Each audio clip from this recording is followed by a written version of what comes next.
Hello les beaux gosses, j'espère que tout le monde va bien, j'espère que vous êtes en forme en attaquant cette nouvelle semaine qui pour le moment, en tout cas pour les Parisiens, est placée sous le signe du soleil. Alors vous le voyez, j'aime bien alterner entre le salon, la chambre, j'aime bien tester des trucs, j'aime bien jouer avec les lumières. J'ai pas encore décidé comment va vraiment être mon setup. Déjà, je sais pas si vous aimez quand il y a des setups qui sont vraiment prédéfinis, quand genre les gens se sont arrêtés sur un type de setup et disent ça y est, ça ne bouge plus du tout. Donc je vais continuer à jouer un peu, à essayer de voir est-ce que je préfère une lumière un peu rougeâtre, est-ce que je préfère une lumière un peu violette, est-ce que je préfère une lumière, enfin bref, je vous passe des détails. Avant toutefois que la vidéo commence les beaux gosses, je vous invite comme d'hab à me rejoindre sur Instagram, vous avez le compte qui est dans la barre d'infos, vous aurez le pseudo qui sera écrit, normalement je pense que je vais le mettre juste là. On va le mettre juste là. Et aussi à vous abonner à la chaîne. Tout petit warning pour commencer cette vidéo. Il y aura énormément d'expériences perso, que ce soit de moi, que ce soit de vous, parce qu'il y aura quelques témoignages super cool aujourd'hui. Donc, si jamais vous avez le moindre souci, je ne veux pas que vous preniez tout ce que je vais dire au pied de la lettre. Comme je vous ai dit, on aura beaucoup d'expériences perso, on peut échanger des infos, on peut échanger des tips, mais il faut toujours faire attention et prendre avec des pincettes. Si vous avez un réel problème les gars, que ce soit de cuir chevelu, de cheveux, de je ne sais pas quoi, de l'acné, de nan, ce qui est toujours mieux, c'est de prendre rendez-vous avec un spécialiste. Mais sur ce, commençons à parler cheveux. Mais aujourd'hui, pour parler cheveux, quoi de mieux qu'une marque avec 97% d'utilisateurs satisfaits comme Luxéol. Oui, des intros qualitatifs comme ça, on n'en voit pas très souvent, je sais. Ça fait déjà 6 ans que la marque du sud de la France existe et je pense que pour la majeure partie d'entre vous, vous la connaissez, vous avez entendu parler de Luxéol, ou vous avez utilisé Luxéol, ou vous connaissez quelqu'un qui utilise Luxéol. Et depuis 6 ans, les objectifs de la marque ne changent pas.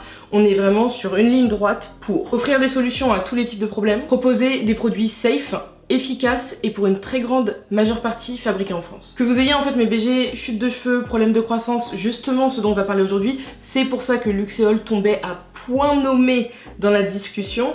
Si vous avez même envie carrément de faire croître un peu votre barbe, il y a des petits soucis de ce côté-là, Luxéol a justement une solution pour chacune de ces personnes-là. Et c'est ça qui est très cool, c'est qu'on est sur une diversité et en plus, on s'adresse bien entendu à tous les types de cheveux. Raison pour laquelle c'est cool, aujourd'hui on parle de Luxéol, on va être sur des types de cheveux qui vont plutôt être du côté frisé crépus, mais si vous avez des cheveux lisses, bouclés, wavy, c'est également pour vous. J'ai sorti ma petite voix d'animatrice télé, j'aime beaucoup. Pour ma part, ce dont je vous parlerai aujourd'hui un peu plus loin, le but c'est pas là de faire juste un focus sur Luxéol, parce que Luxéol fait partie aussi de ma routine, justement c'est partie des tips que je vais vous donner, et il y en a qui se doutaient que obligatoirement il y aura des produits que je vais vous conseiller, et c'est tout à fait normal parce que je les teste sur moi, si je vois que ça fonctionne bien, je vous les recommande. Mais donc c'est la gamme Pousse que moi j'ai déjà utilisée et que je réutilise. Je l'ai utilisé il y a combien? Je crois c'était il y a peut-être 2 ans et demi, quelque chose comme ça. Parce que certains et certaines le savent, je suis un être humain qui change tout le temps de coupe, de longueur, de tout ce que vous voulez. Et il y a eu un moment, j'avais envie de prendre un peu plus de longueur, entre guillemets plus rapidement que ce que mes cheveux me permettaient, ma croissance dite basale allait me permettre. Donc je m'étais tournée vers toute la gamme Pousse et elle m'avait vraiment aidé pour le coup. On va parler cheveux, donc on va faire un petit tour du côté de chiffres. Pour poser notre sujet mes BG de manière plutôt basico-basique si je peux dire ça ainsi, on va regarder une moyenne qui va être très simple. Par mois, le cheveu dit asiatique prend en général 1,3 cm côté croissance. Le cheveu dit caucasien quant à lui prend environ 1,2 cm côté croissance. Et le cheveu crépus frisé, lui, poussera de 0,8 cm par mois. Donc on est en dessous du centimètre les gars. Pour toutes les infos chiffrées, pour toutes ces données là et pour voir un peu le pourquoi du comment de certaines natures de cheveux, je vais vous mettre un lien qui regroupe un peu toutes ces infos là, c'est hyper intéressant, ce sera dans la barre d'infos, vous aurez tout ça. N'hésitez pas. Donc dès le départ, on peut se dire assez facilement qu'avec un cheveu crépus et frisé, on est entre guillemets, je dis bien entre guillemets, donné perdant. Et ça, c'est sans même prendre en compte le shrinkage. Alors ce terme-là, shrinkage, ça dépend vous le prononcez à la française ou bien à l'anglaise comme vous voulez. Je pense que si vous avez des cheveux crépus, frisés ou même bouclés, c'est un terme que vous avez potentiellement lu ou entendu rapidement. Peut-être que vous ne le connaissez pas, peut-être que vous l'avez jamais lu, jamais croisé nulle part, mais c'est un terme qui est maintenant ancré dans la communauté capillaire des cheveux crépus et frisés. Ça vient de l'anglais to shrink, qui signifie tout simplement rétrécir. Et en fait, c'est un terme qui a été posé par rapport aux cheveux. Pourquoi? Parce que le cheveu crépus comme frisé, c'est un cheveu qui, dès lors qu'il est en contact avec l'humidité, c'est un cheveu qui va rétrécir et se regrouper sur lui-même. Raison pour laquelle ça peut arriver plein de jours, alors surtout si vous êtes dans des zones tropicales bien humides, où vous allez travailler votre super bel afro le matin, vous allez peut-être même faire un blowout, un mini blowout pour un peu détendre la fibre. Vous allez utiliser, vous savez, nos peignes à dents très très larges, un peu métallisées pour un peu donner du volume. Et en fait, 10 minutes après être sorti, ce sera poup, comme ça. Et ça, c'est le shrinkage. Donc déjà qu'on part entre guillemets perdant sur la pousse tous les mois, en plus de ça, on est confronté donc au shrinkage qui, lui, n'est même pas pris en compte de base sur la pousse. C'est-à-dire que la pousse, c'est la pousse en elle-même, la longueur que tu retiens. Le shrinkage, c'est le problème qui vient s'y ajouter. Et le souci, c'est que à cause du shrinkage, d'autres facteurs qu'on verra un tout petit peu plus tard, mes BG, et justement la pousse qui, comme je vous le disais, de base est un peu plus lente que les autres types de cheveux. Le souci, c'est que en faisant une addition, le résultat il tombe et il est clair et net. On a cette impression très générale que le cheveu afro, donc dit afro, donc je vais vraiment regrouper dans le cheveu dit afro, crépus, frisé, on a l'impression que c'est un type de cheveux qui ne pousse pas ou quasiment pas. Et sauf que les gens ne se rendent pas compte qu'il y a des facteurs à prendre en compte qui sont absolument réels par rapport à la pousse des cheveux et qui différencient tous les types de cheveux. Alors pour toutes les personnes qui connaissent ce fameux tableau de classification, aujourd'hui je vais pas obligatoirement le prendre en compte. En tout cas pas moi, parce que ce tableau, si vous le connaissiez pas, qui classifie entre guillemets, si on peut dire ça ainsi, les types de cheveux selon le type numéro 1, en fait dans l'ordre, qui va être un cheveu vraiment raide, caucasien, asiatique, au cheveu dit 4C, qui va être le cheveu avec la frisure la plus resserrée, et donc tout le long on aura plusieurs grades, si je peux appeler ça ainsi. C'est quelque chose qu'on évite d'utiliser maintenant parce que il y a un côté assez négatif déjà à ce classement là. J'aime pas cette idée du classement. J'ai jamais trop aimé cette idée là, et d'autant plus que j'aime pas le truc de l'ordre des chiffres, même si ça veut pas dire qu'il y en a un qui est meilleur que l'autre, mais en fait ça s'implante un peu dans la tête des gens que j'aimerais avoir le type numéro d'un, j'aimerais d'un, comment faire pour avoir un type de cheveux plutôt numéro d'un. C'est un truc, on essaie de s'en défaire au maximum, et puis surtout il y a une autre réalité, c'est que sur un même crâne, on peut avoir plusieurs types de cheveux. Moi je le sais très bien depuis toute petite, par exemple sur, en général, pas ma moitié avant, mais en tout cas sur la couronne qui est par ici, grosso modo je suis sur ce qu'on appellerait un type de cheveux 3B, 3C. Donc une boucle qui est assez détendue et assez dessinée. Sur l'arrière du crâne, je suis plutôt sur un 3C, presque 4A. Une boucle beaucoup plus resserrée, qui a une densité plus dingo, et où elle est un peu moins dessinée de manière dite, entre guillemets, voluptueuse, comme les gens l'entendent avec la bouclure et la frisure. Et ce qui fait que moi, j'ai toujours su que, sur mon crâne, j'ai deux types de cheveux. C'est pas non plus flagrant de zinzin, mais c'est quelque chose que moi, qui connaît mes cheveux, qui connaît ma tête, et mes coiffeuses qui connaissent ma tête, connaissent très bien. Et c'est aussi une des raisons pour lesquelles ce tableau de classification n'a pas trop de sens. Donc je vais m'éloigner de ça, mais ça a été le basique vraiment du domaine capillaire pendant des années. On va passer maintenant au témoignage de quelques de mes abonnés, parce que vous avez été très gentils, j'en ai sélectionné 3, de me partager en fait un peu vos parcours capillaires, parce que je trouve qu'il est important, c'est comme tous ces sujets où, entre guillemets, on souffre, c'est hyper important de pouvoir montrer qu'on n'est pas seul du tout et que c'est justement plein de parcours différents parce que ce sont plein de cheveux différents. Le premier témoignage disait donc ceci. Personnellement, ma mère m'a presque obligée, entre guillemets, incité très voire trop fortement à faire un défrisage car mes cheveux étaient incoiffables. Aujourd'hui, j'ai 19 ans, j'ai arrêté de défriser il y a 1 an et demi. Toutes mes félicitations. J'ai coupé et je redécouvre mes cheveux. C'est des 3C, 4A, donc rien d'insurmontable, même si 4C est en fait coiffable.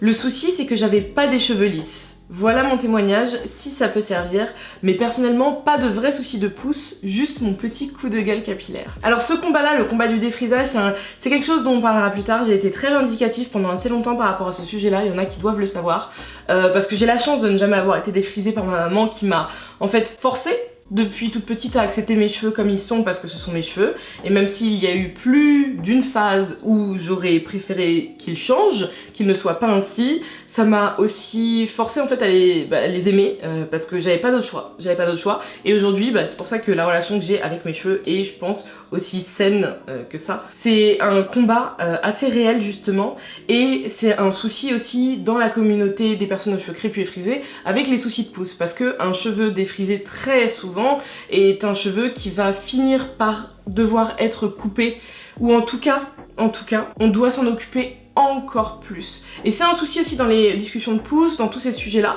J'ai eu pas mal de témoignages de personnes qui ont arrêté le défrisage, qui redécouvrent leurs cheveux et qui se rendent compte des problématiques, comme justement du fait qu'on puisse beaucoup plus jouer avec qu'avec le cheveu défrisé justement. Et je trouve ça super cool de pouvoir vous partager ça. Notre deuxième témoignage nous dit: Hello Manon, ça fait maintenant plus de 10 ans que j'ai arrêté le défrisage au collège. J'ai eu beaucoup de mal à accepter mes cheveux crépus, mais maintenant c'est ma fierté. Ça fait trop plaisir de lire ça. Ça m'a permis aussi de reprendre un lien avec mes racines, mes origines. Cependant, j'ai une pousse lente et j'avoue que ça me complexe pas mal. Notamment parce que je trouve dans la sphère afro-influenceuse qu'on a eu tendance à faire un culte de la longueur. Et ça, c'est totalement réel. Il y a eu 2 cultes qui ont été faits pendant trop longtemps, depuis vraiment l'explosion du mouvement nappy vers 2012-2013 jusqu'à très récemment. C'est le culte de la longueur et le culte de la boucle définie. Il fallait absolument avoir une longueur de dingo et avec une boucle très définie, même si tu as un type de cheveux dit 4C. Il faut avoir des cheveux longs, etc. C'était aussi culpabilisateur de voir toujours cette mise en avant des cheveux crépus longs. Sans le voir, c'était perpétrer les clichés racistes que l'on avait eus, surtout des clichés très occidentaux. Ce n'est que depuis quelques temps que j'ai appris à aimer mon afro court, mais ce n'est pas toujours simple. Hyper important celui-ci. Hyper important, parce que un cheveu afro, c'est comme un cheveu caucasien, c'est comme un cheveu dit asiatique, c'est un cheveu qui sera différent selon chaque tête. Il y a des personnes avec un cheveu dit asiatique parce qu'on a toujours l'impression par exemple qu'une femme indo-pakistanaise aura obligatoirement une pousse luxuriante de malade. Donc imaginez en plus quand ça se dit tout le temps sur cette communauté-là, imaginez une femme de la communauté Desi qui aura une pousse qui va être très lente, comment ça va encore plus la culpabiliser et lui faire du mal par rapport à sa propre considération de ses propres cheveux. Et ça, dans la communauté afro, c'est un truc qui a été horrible vraiment depuis l'explosion du mouvement nappy, et c'est pour ça que on a eu un culte de la longueur, un culte, alors que normalement, de base, et c'est pour ça que des marques comme Luxéol ont plusieurs gammes, le plus important, c'est que votre cheveu et votre cuir chevelu soient sains. C'est votre santé capillaire qui prime. La croissance, c'est quelque chose qui peut se booster, mais d'abord c'est la santé capillaire. Et donc notre troisième témoignage. La pousse du cheveu afro-frisé est un sujet super intéressant. Sans vouloir aucunement nier et discréditer les frustrations et complexes de certains et certaines, la problématique montre selon moi que nos cerveaux sont encore bien matrixés par les standards occidentaux de la beauté féminine. Vous vous rendez compte comme d'un témoignage à l'autre, on se rend compte des mêmes choses, que les mêmes carcans nous sont mis autour. La génétique associée à la forme en spirale et au shrinkage sont des particularités inhérentes aux cheveux afro, qui donnent parfois l'impression que le cheveu ne pousse pas. Si on a appris à accepter que notre cheveu est absolument merveilleux, on devrait aussi apprendre à accepter ces paramètres-là, sur lesquels nous n'avons pas obligatoirement la main. Perso, je pense avoir de la chance par rapport à la norme socialement acceptée. Mes cheveux ne poussent plus, mais ils ont une belle longueur, et surtout une belle masse. Ça m'a aidé à avoir un regard plus doux sur moi-même, évidemment. J'entends parfaitement qu'une longueur trop courte soit difficile à accepter pour certaines personnes. Moi-même, en ayant conscience de tout ce que je t'écris, je ne sais pas si je suis prête à couper mes cheveux. C'est dur de se déconstruire. Après de nombreuses années de défrisage et de haine envers mes cheveux, je suis très contente de la relation que j'entretiens avec eux aujourd'hui, même si je sais que j'ai encore du chemin à faire. Donc j'ai trouvé ça super cool de pouvoir vous partager quand même ces entre guillemets combats-là, ces témoignages-là, parce que il y a plusieurs équipes obligatoirement qui vont s'affronter dans le combat capillaire, dans le cheveu afro. C'est sûr et certain, parce que je vous l'ai dit, ce sera toujours ces deux mêmes équipes qui vont s'affronter, mais partout en fait, quel que soit le type de cheveux. Moi je vous parle aujourd'hui d'un cheveu frisé et crépus, parce que ce que j'ai sur ma tête, c'est ce qui me concerne, et c'est ce dont je peux le mieux parler. Mais ce sera la même chose, ce sera toujours ce souci de la longueur, de la définition de nani, de nanan, et qui prendra, je trouve, un peu le pas, un peu trop, sur le côté du cheveu sain. Mais attention, parce que justement, avec toute cette discussion, et j'en ai très souvent parlé avec Tracy, une de mes coiffeuses, avec toute cette discussion sur la longueur, on a tendance à penser justement que un cheveu crépus et frisé, ça va être un cheveu, s'il pousse pas, c'est normal. S'il n'a pas de croissance, c'est normal. Alors que le souci, justement, ça va très souvent être sur les pointes. Pourquoi ?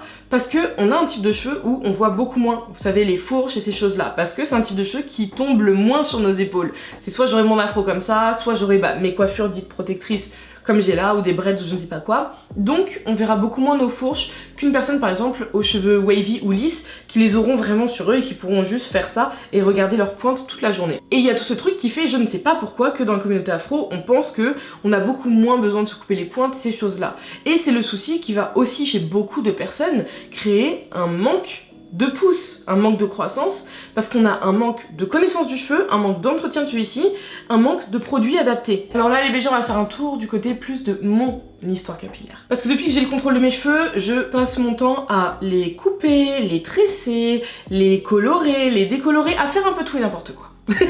Je m'amuse avec mes cheveux parce que pour moi ce ne sont entre guillemets que des cheveux. C'est quelque chose que j'adore, mais c'est quelque chose qui repousse, qui repousse, qui pousse, qui repousse, donc je m'amuse avec. Mais comme tout le monde, contrairement à ce que beaucoup croient justement quand ils voient certains de mes avant-après, j'ai eu des périodes de pousse qui ont été très lentes. J'ai rasé mon crâne à plusieurs reprises, je l'ai rasé au total je crois 4 fois dans ma vie. Ouais, j'ai rasé mon crâne 4 fois dans ma vie et j'ai connu des périodes lentes. Les 2 premières fois où j'ai rasé mon crâne, j'ai eu une pousse très rapide, très rapide. La 3e fois, la lenteur m'a effrayée. J'ai littéralement eu peur de rester bloquée à certains paliers et j'étais en train de me dire, mais attends. Si je retrouve pas mon volume, ma longueur, tout ce que j'avais avant là, ça devient chaud en fait. C'est pour ça vraiment que je vous dis que ça peut arriver à tout le monde. Même la personne où vous considérez qu'elle a une pousse folle, selon les périodes, selon les phases, selon le stress, selon ton mode de vie, ton entretien de ton cheveu, toutes ces choses là, ça joue là-dessus. Et j'ai eu des périodes bien lentes. Parce que par exemple, moi je suis anémique, donc je suis très souvent en manque de fer, voilà. Et vous savez très bien que pendant mes périodes menstruelles, je prends une claque de dingo. Et donc c'est simple, mes cheveux sont un peu, entre guillemets, au bout de cette chaîne, et des fois, ils prennent un peu cher par rapport à ça. Suite aussi à une coiffure qui a été trop serrée pour mon cheveu. En fait, je la sentais pas trop serrée sur mon crâne, mais elle était trop serrée pour mon cheveu. Sur la photo que vous allez voir, j'ai eu un trou de la taille d'une balle de ping-pong. J'ai eu la chance, hein. J'ai eu vraiment la chance que ce soit... C'était vraiment au milieu du crâne, hein. C'est-à-dire que c'est vraiment cette zone-là. Je sais où c'est parce que je check toujours un peu la longueur chaque fois que je défais les nattes ou que je démêle mes cheveux en fait. Et donc j'ai eu cette chance que ce soit là pour pouvoir le cacher facilement. Parce que si je lâchais mon afro, tout le volume prenait sur cette zone-là. Si je fais des nattes, on passe au-dessus en fait. Si j'attache mes cheveux, je faisais en sorte de bien plaquer pour qu'on voit pas. Donc j'ai eu cette chance de pouvoir cacher ça et justement de pouvoir traiter la zone beaucoup plus facilement. Ça peut arriver très souvent, surtout, on le sait très bien dans la communauté aux cheveux crépus et frisés, on peut avoir une coiffure trop serrée, on peut avoir une coiffure qu'on garde trop longtemps qui étouffe le cheveu, on peut avoir trop de poussière, ça va tuer le cheveu, on peut avoir plein de choses. C'est là que j'ai commencé à me dire que en fait dans ma routine, il faut que j'incluse plus de choses qui vont booster la croissance parce que j'ai énormément de produits, de routines qui sont pro-hydratation, pro-définition, pro-protéines, pro-ci, pro-ça, pro-nani, pro-nanan. Mais pour la croissance, je m'étais pas encore tournée vers des produits vraiment adaptés. Et sauf que c'est un game changer. Parce que dans un premier temps, justement, c'était l'une des premières fois que j'avais testé. Chez Luxéol, j'avais testé les gélules compléments alimentaires dans la gamme justement pour la pousse. C'est, vous savez, vraiment les plaquettes. C'était il y a 2-3 ans que j'ai testé sur plusieurs cycles. Parce que tu fais un cycle, tu fais une pause, tu fais un cycle, tu fais une pause. Important de faire des pauses entre les cycles de compléments alimentaires. De toute manière, ils te le précisent à chaque fois dans les modes d'utilisation et d'emploi. Et j'avais remarqué des super bons résultats. Mais j'avais encore jamais réfléchi à avoir vraiment, vous savez, des produits capillaires, vraiment capillaires, à mettre dans ma routine capillaire et qui soit adapté à la pousse. Donc justement le sérum, comme je vous disais, je l'ai ajouté à la routine parce que ces temps-ci, comme même pas mal de fois hein, tout simplement, là vous le voyez, je suis très souvent avec juste des nattes collées, ça me permet de vraiment pouvoir vivre plus sereinement ces temps-ci parce que j'ai repris le sport, j'ai pas à me casser la tête à comment me coiffer, à comment ci, comment ça laisse respirer mes cheveux et j'ai un accès aux racines qui est beaucoup plus rapide. Et donc justement, c'est des zones que je peux traiter beaucoup plus facilement avec le sérum. Tu mets une goutte au début de la racine de la zone, tu masses et tu répartis sur tout le reste, c'est hyper simple. 97% d'ingrédients d'origine naturelle, c'est pas plus mal. On est vraiment sur un produit qui est très cool pour le coup et qui n'a pas d'odeur. Ça c'est un truc pour moi qui est hyper important quand je suis pas sur ma routine de leave-in et de crème. C'est quelque chose qui a pas d'odeur et qui est très léger. Si jamais vous faites un tour sur le site de Luxéol, déjà attendez dans la barre d'infos ainsi qu'à la fin de la vidéo, je vais vous communiquer mon code promo pour que vous ayez 30% de réduction, ce qui sera plutôt très cool. À côté de ça, bon vous le savez déjà, je suis capitaine complément alimentaire. Donc dans la routine, j'ai choisi les gummies et ce qui est très bien avec ces gummies là, contrairement à la plupart, c'est que elles ne contiennent pas de sucre. C'est hyper important parce que la majeure partie des gummies que je peux voir au niveau de la pousse capillaire, le premier ingrédient c'est du sucre. Et à chaque fois je me dis mais gros, si le premier ingrédient le plus présent c'est du sucre, là je suis en train de prendre un bonbon. Je ne suis pas en train de prendre un complément alimentaire. Et mon but c'était quand même d'avoir un complément alimentaire. Dedans vous retrouverez du zinc, de la roquette ou encore de la vitamine B8. Je vous cite ça, de toute manière vous avez toutes les infos sur le site, mais on est vraiment sur des éléments assez phares dans les produits pro pousse capillaire. Donc on est vraiment sur la routine pousse. Dans tous les cas c'est le nom de la routine, c'est le nom de la gamme, mais vraiment ma routine pousse maintenant. C'est le truc. Manon, elle a dit, les gars, fin 2023, on est à des longueurs de zinzin. Là, actuellement, en détaché, je sais pas, je crois mes cheveux en détaché sans les démêler, hein. Ils doivent arriver par ici. Ils doivent toucher à peu près mes épaules. Je sais qu'en les démêlant, on est presque aux omoplates. À la fin de l'année, on fait des dingueries. Et comme je vous disais, pour avoir vraiment un produit de type produit vraiment capillaire, genre dans la routine, j'ai décidé de commencer à tester le masque pousse. Qui est à poser, c'est très simple, hein, c'est un masque hein, les gars. Vous le posez pendant 10 minutes, moi je le fais juste après le shampoing, je laisse poser le masque, je mets ma petite Charlotte, je continue à me doucher. Si tu veux te raser les jambes, c'est le moment. Si tu as envie de prendre ta râpe pour tes peaux mortes aux pieds, c'est le moment aussi. Comme ça tu démêles, tu répartis bien. Donc celui-ci, je sais très bien parce que j'ai une grosse masse capillaire. Ce que je vais faire, je vais carrément le recommander, je vais en prendre un deuxième pour vraiment voir sur le ton qui va donner le masque. Donc là-dessus, je vous ferai un retour, je pense, ça va être en story Instagram, dès que j'aurai tout fini, pour vous dire vraiment ce que j'ai pu voir au niveau de ma pousse et ce que j'en ai pensé surtout. Parce qu'apparemment le masque, on est vraiment sur une augmentation de la densité capillaire, donc c'est quelque chose qui m'intéresserait totalement. Parce que justement, ce que je vous disais, au-delà même de la nature frisée de mon cheveu, je sais que je peux lui apporter des éléments extérieurs pour le booster. C'est que, ok d'accord, c'est bien, il y a ma routine, mais qu'est-ce que je peux faire de plus? Parce que justement, comme je vous ai dit, c'est vraiment très rare. C'est très rare, et c'est des cas où, justement, c'est le moment où il faut consulter pour essayer de comprendre le pourquoi du comment. Et donc, quel est le pourquoi du comment, du pourquoi? De manière assez générale, le cheveu frisé et crépus, on le sait, très bien,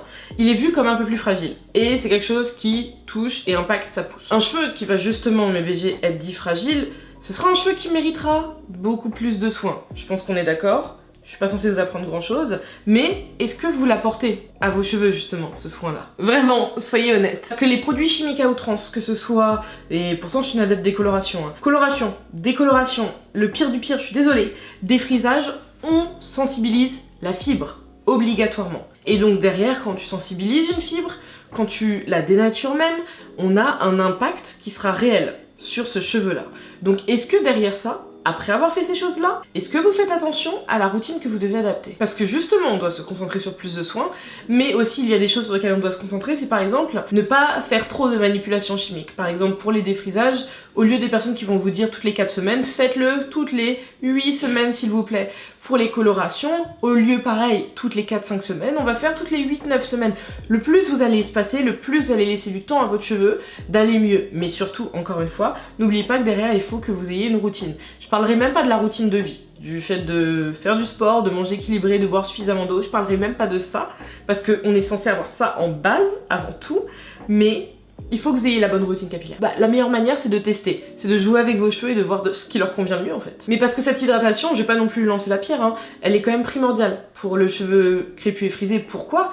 Parce que déjà par sa nature même, par la météo, ça fait 2. La pollution, par la routine qui justement n'est pas obligatoirement très bien adaptée, on est sur énormément de facteurs qui vont encore plus dessécher la fibre. Et c'est pour ça qu'il faut que votre routine soit bien. Et que si vous voulez de la pousse, il faut que vous ayez une routine pro-pousse. Les appareils à chaleur, s'il vous plaît. On vous le répète, H24. Que ce soit les brushings, les fers à friser, les fers à boucler, les fers à lisser, les sèche-cheveux, on évite au max. Si vous pouvez utiliser par exemple pour vos diffuseurs et toutes ces choses là, le sèche-cheveux sur l'air froid, de toute manière c'est ce qu'il y a de mieux à faire. Sécher à l'air libre, ce serait même encore mieux. Mais en tout cas tout ce qui est appareil à chaleur, vous le savez très bien. C'est la meilleure manière de soit déjà faire du heat damage. Le heat damage c'est la chaleur qui va endommager le cheveu. Traduction très simple de l'anglais. Et c'est pour ça qu'encore une fois, il faut la routine solide et que, dernier point, il faut couper vos pointes, s'il vous plaît. Genre, tous les 3 mois, s'il vous plaît, asseyez-vous et coupez vos pointes. Et en plus, si vous avez une routine adaptée, peut-être même des compléments alimentaires derrière, comme ceux de Luxéol, et bah c'est très simple, vous aurez un bon résultat. Mais ça, je le vois, mais partout. C'est-à-dire que mes potes qui ont des cheveux plutôt lisses, wavy, c'est des personnes qui vont se couper les pointes très souvent. Et mes potes qui ont les cheveux crépus et frisés, j'en ai plein, la dernière fois que j'ai coupé les pointes, c'était il y a 2 ans. Moi, la dernière fois que j'ai coupé mes pointes, je sais que c'est la dernière fois que j'ai fait ma coloration en salon de coiffure, c'était août ou septembre. C'était août ou septembre, je ne me souviens plus, mais donc c'est à ce moment-là j'ai coupé les pointes. Je sais que là, quand je vais enlever mes nattes, ça va être le bon moment pour couper un tout petit peu les pointes. Juste un tout petit peu, on rafraîchit, on redonne un coup de boost, on regarde s'il y a de la zone abîmée et c'est reparti. Parce que dans les solutions, il n'y en a pas plus simple en fait mes BG, c'est qu'il faut que vous optiez pour un mode de vie plus sain pour vos cheveux. Le cheveu frisé crépus est un cheveu qui pousse. C'est un mythe de dire qu'il ne pousse pas. Les raisons pour lesquelles il ne pousse pas, ce serait pareil pour les autres types de cheveux. Même si, comme vous le savez, on est sur un cheveu qui a besoin de son soleil. En fait, on est comme des fleurs. on a besoin de notre soleil, de notre hydratation, de tout ça. Bon, c'est assez général sur les cheveux, mais c'est quelque chose que j'ai encore plus remarqué sur un cheveu frisé et crépus. On est vraiment des tournesols, c'est un truc de malade. Donc il faut un mode de vie plus sain pour vos cheveux et il faut justement leur apporter les boosters dont ils ont besoin si vous voyez que vous êtes bloqué au niveau de la pousse. Intégrez des produits adéquats dans vos routines et puis faites un tour chez les spécialistes si vous voyez que vous avez besoin de plus. Mais dans les produits adéquats pour vos routines, c'est assez simple. Je vous l'ai présenté là. Vous avez de quoi vous faire toute une routine en plus, toute une routine où vous allez vraiment renforcer toute la zone et lui donner tout le boost dont elle a besoin. Et après ça, franchement, s'il n'y a toujours pas de résultat, je vous l'ai dit, c'est qu'il y a peut-être un petit problème supplémentaire. Mais je suis quasi certaine que déjà rien que là, on aura pas mal de solutions. Et c'est pour ça que très souvent, quand les gens me demandent Manon comment tu fais, Manon comment tu fais, je suis hyper transparente et honnête moi par rapport aux compléments alimentaires parce que ça a souvent été ça. En plus, je voulais partager 1 milliard de fois par rapport aux gélules Luxéol que je prenais à l'ancienne. Et c'est quelque chose sur lequel je vais continuer à être transparente parce que j'aime pas ce truc. Il y a des personnes qui gatekeep comme pas possible, qui vont pas vous dire le secret qu'il y a derrière. Alors que gros, c'est quoi? C'est ok. Tu prends des compléments alimentaires, d'accord. Tu as un super sérum que tu utilises au niveau de ta racine, dis-le aux gens. C'est pas du tout un problème de partager les petits secrets, les petits trucs comme ça, parce que sinon on va croire que c'est uniquement ma routine ou mes gènes, et je vais pas mentir là-dessus. Et comme je disais mes BG, si jamais vous avez envie de profiter de 30% de réduction chez Luxéol, comme ça, prenez carrément, ouais, prenez une gamme, voilà, prenez ce dont vous avez besoin, profiterez des 30%, vous avez mon code qui s'affiche juste là, waouh, comme par magie, et vous l'aurez également dans ma barre d'infos, n'hésitez pas, et surtout n'hésitez pas à me faire vos retours. Vous le savez très bien, j'aime bien quand vous me faites vos retours par rapport à tout ce que vous essayez que je teste aussi, parce que comme ça bah, je peux aussi partager derrière, que ce soit en story ou après en vidéo quand je fais des retours, pour montrer plus grand nombre, regardez c'est la personne qui a essayé, ça a fonctionné du tonnerre pour il ou elle. Et si la vidéo vous a plu, n'hésitez pas à lâcher un petit pouce bleu et à vous abonner, n'hésitez pas aussi à me dire si quand on parle un peu de capillaire et de ces choses là ça vous intéresse, parce que moi bah, ça m'intéresse totalement, donc n'hésitez surtout pas à lâcher un petit commentaire et me dire ça me fera plaisir. Et on se retrouve très bientôt, je vous fais de gros bisous, prenez soin de vous. Peace guys.